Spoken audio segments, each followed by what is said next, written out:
I said I'm ballin', I'm ballin', I'm ball my own thing. I'm about my own thing. I'm about it. I tell her to suck, she gon' suck me. I tell her bring it back, she gon' bump me. She get buck wild, I'm a buck. Hey yo, what's good, you guys? You already know who it is, man. If you don't, it's the channel Ballystarr, man. Your boy Boomer, man. Your music artist that does reactions, and this all-star gang up in this thing. Today, we got one of the rare reactions, realistic Pokemon biology. Alright, so yeah, man. If y'all down with the gang, go ahead and hit that like, that subscribe just below the video. Without further ado, let's get straight on into it. Let's get it. Have you ever wondered what Pokemon might look like as realistic creatures? By their very nature, Pokemon are highly stylized, so reimagining them as more biologically feasible life forms presents an exciting challenge. This concept is the idea behind the Realistic Pokemon Project, a series by R.J. Palmer, aka Arvillus, who is one of my favorite creature designers, and is so talented he was hired to assist with the designs for movies like Detective Pikachu. And I have links to where you can follow and support him in this video's description. His art imagines what kind of biology a more scientifically grounded version of a Pokemon might have, often with fascinating results. So for this entry into the archive, you can expect a Pokemon nature documentary of sorts, examining Palmer's redesigned Pokemon as if they were real animals. Before we get started, a quick disclaimer. These realistic life forms are an awesome speculative exercise, Arcanine. but not an attempt to What's somehow that white improve the stylized designs bird of the thing supposed to original be? games. They're just meant to be interesting alternate takes. Also, when Palmer calls these designs realistic, he means they ground the appearance of Pokemon in real-world anatomy, but many are of course still more fantastical than what you'd likely find in nature, and in some cases still possess their elemental abilities, because it's more exciting that way. He incorporates real science and biology when he can, but the main goal of this project is just to have fun. With that said, let's get started, and dive into the incredible world of realistic Pokemon. We'll begin our journey through the natural world of Pokemon in the Kanto region and examine realistic versions of the starter lines. Opening with Venusaur and its pre-evolutions, you can see how different Pokemon look when rendered with more realistic detail. Look at the Ninjask on top of it. Fantastical anatomy of the Venusaur it's pretty hard. Real animals like horned lizards and the extinct parareptile Gutosaurus, an organism that wasn't actually that far off in size from a Venusaur. Palmer also imagines the organisms have an endosymbiotic relationship with a large type of flower, similar in size to real-life Rafflesia, plants which can reach 4 feet or 1.2 meters in diameter. Rafflesia are also parasitic, meaning they derive some of their nutritional requirements from other plants. We can imagine our Venusaurs have a similar, albeit more mutually beneficial, arrangement with the plant that grows out of their backs, giving the flowers energy in exchange for added defense and perhaps vice versa. Plant-animal cooperation isn't completely unheard of in nature, like hummingbirds pollinating flowers or moss growing on the fur of sloths, although sloths don't get much say in that one. Admittedly, this Venusaur line is taking this to a new level, but it's more fun to imagine a life form with a giant symbiotic plant on its back than without one. Charizard and its pre-evolutions are up next, and have been reimagined in fearsome detail. Oh, what the heck? It's a basilisk. Complexities of scale patterns, ridges, and layers of muscle to help ground these more fantastical creatures in the natural world. For inspiration, Palmer has drawn... I like how they made it look like more so like his tail is on fire, more than just a fire on his tail. If you know what I'm talking about, you know? That's pretty sick. The appearance of many different types of real-world reptiles, some of which look like they could be from another world if you stare at them long enough. The claws on the forelimbs in particular remind me of the anatomy of monitor lizards like the Komodo dragon, which in real life can grow up to 10 feet or 3 meters. And like most monitor lizards, this more biologically feasible version of Charizard usually stays lower to the ground due to its weight, and is rearing up in this image as an intimidation display. And the last starter we'll be covering here is Blastoise and its pre-evolutions. These turtle-like creatures now seem much better adapted for life in an aquatic environment, with sea turtle biology forming the basis for all three Look how designs. they drew War Palmer Turtle. imagined Squirtle might have a long, rudder-like tail to steer through the water, and much like a baby sea turtle, are quite a bit slower on land. In contrast, War Turtles, seen here having a minor standoff with a quite realistic Krabby, spend much of their time resting on the sea floor. Palmer has depicted war turtles' head fins as a unique kind of fan coral that grow from the creature's head due to their sedentary lifestyle. And the Yeah, aquatic that's behemoth pretty hard. Blastoise is perhaps the trickiest to get right. Cleverly, Palmer has reimagined his cannons as biological water jets, much like the ones some real-world squid species use for propulsion. Although Or Blastoise clams. What clams like shoot jet propulsion out of their shells. his jets have evolved to be much more powerful. If you look closely, you can see a Staryu and Shellder in this image too, which creates an immersive sense of a rich underwater ecosystem. Moving past starters, interestingly, Palmer reimagines Dragonite as a giant amphibian, taking inspiration from the Japanese giant salamander, and basing Dragonite's earlier forms, Dratini and Dragonair, off salamander tadpoles. In nature, some salamander tadpoles do feature frill-like structures on the sides of their heads, which do look somewhat like Dratini's little side crests. Strange though it might sound, in the real world these body parts are actually the salamander's external gills. Since salamanders are one of the few real-world animals where a serpentine-looking creature transforms into a reptilian-looking one, it's a pretty clever fit. Well, this is one way to distinguish, the difference between Dragonite and Charizard now. Like, if you just knew the Gen 1 before Gen 2 came out, I was like, dude, when I was young, man, I thought Charizard and Dragonite were, like, the same thing, yo. I was just like, why is Charizard not Dragon, but obviously Dragonite is the dragon? You know what I'm saying? It's like, but this right here clearly distinguishes a difference between Dragonite and Charizard now.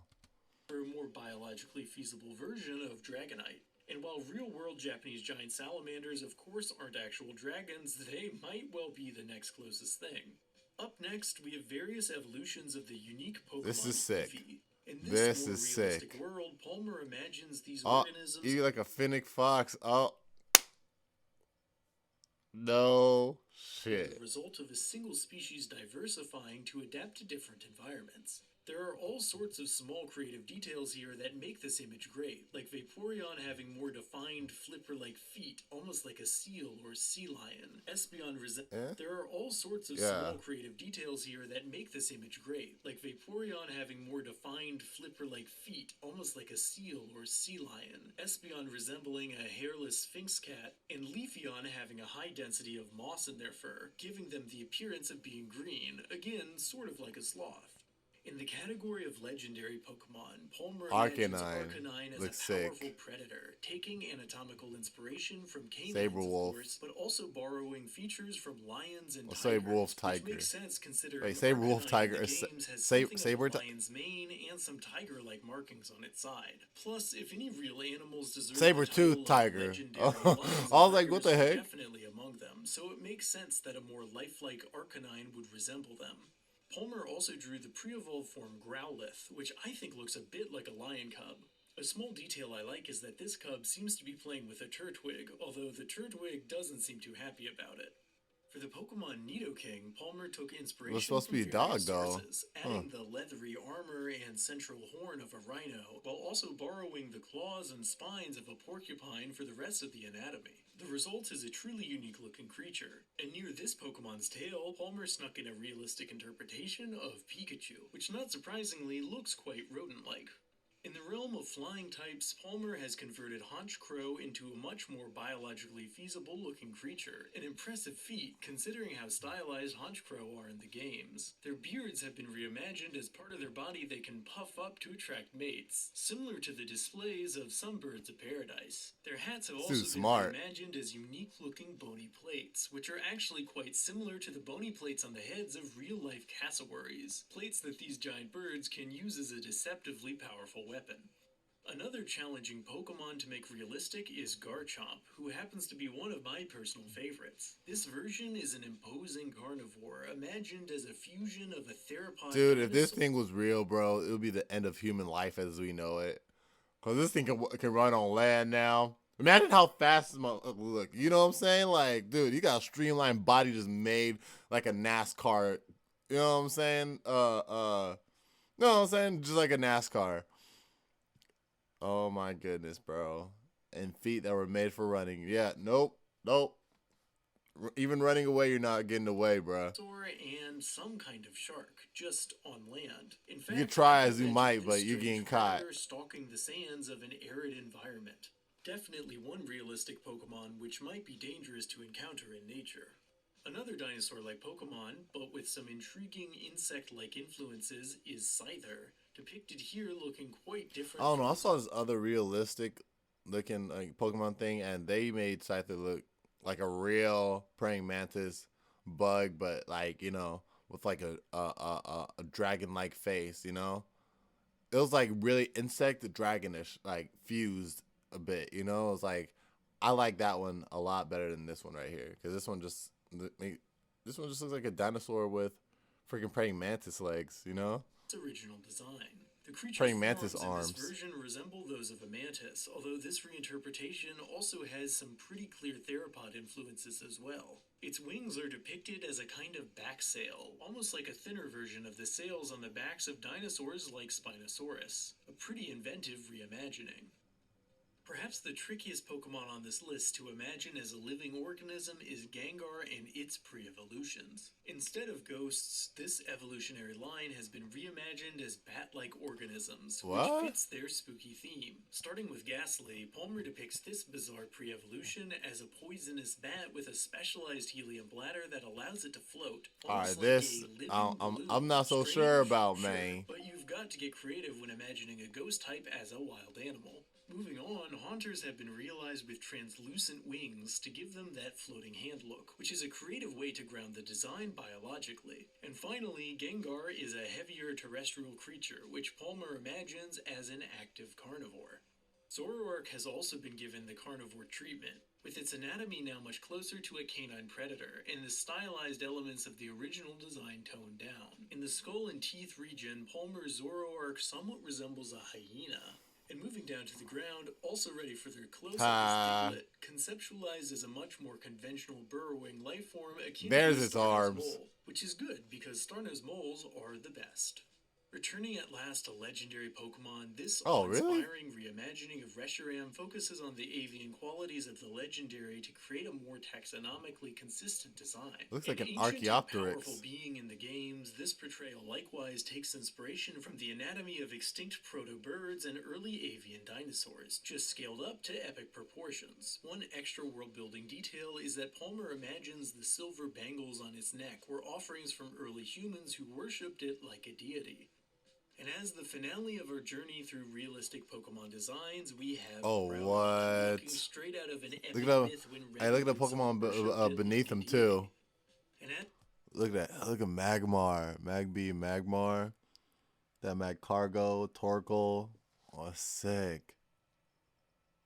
As the finale of our journey through realistic Pokemon designs, they should really design an evolution for Torkoal. Out of an epic myth when rendered on in so the much realistic detail. Huge and pulsing, the larva top. Bioluminescent display, this gargantuan creature stretches the limits of size for wildlife, taking anatomical clues from the largest of theropod dinosaurs. It's the sort of behemoth that would seem right at home stomping through a volcanic landscape. Of course, a creature of this size would have an effect on its environment. Running from this titan's thundering steps is a Magmar, which in this interpretation resembles the curious shoe-billed stork, an animal that proves once and for all that nature can frankly be just as weird as Pokemon.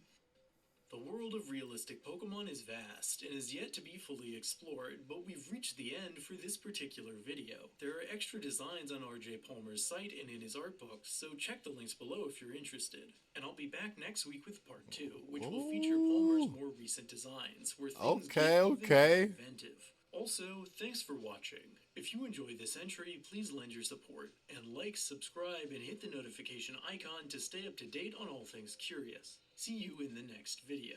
Dude, I honestly thought those bats, I thought those were Zubat, Golbat, and Crobat. You feel me? Like the Haunter one looked like a Crobat to me. So I was like, okay, but who are you know what I'm saying, these extra bats. I mean, you got terrestrial looking bat. I was like, which one could that one be? Before he explained it. So I was like, okay. All right, you guys. So that was Realistic Pokemon Biology Part Uno. You feel me? I'll best believe I'll be here for Part 2 if y'all want it, man. All you gotta do is spam P's in the chat. You feel me? Spam P in the chat for Pokemon. You did. And yeah, bro, it's the channel Ballystarr, your boy Boomer, your music artist that does reaction, man. Want to know more about the music part? First link in the description below. I got you. And yeah, bro, don't be part of the gang, you know what I'm saying? ASG up in this thing. Go ahead, hit that like and that subscribe just below the video. And I'll catch you in the next one. 100! I said I'm ballin'. I'm ballin'.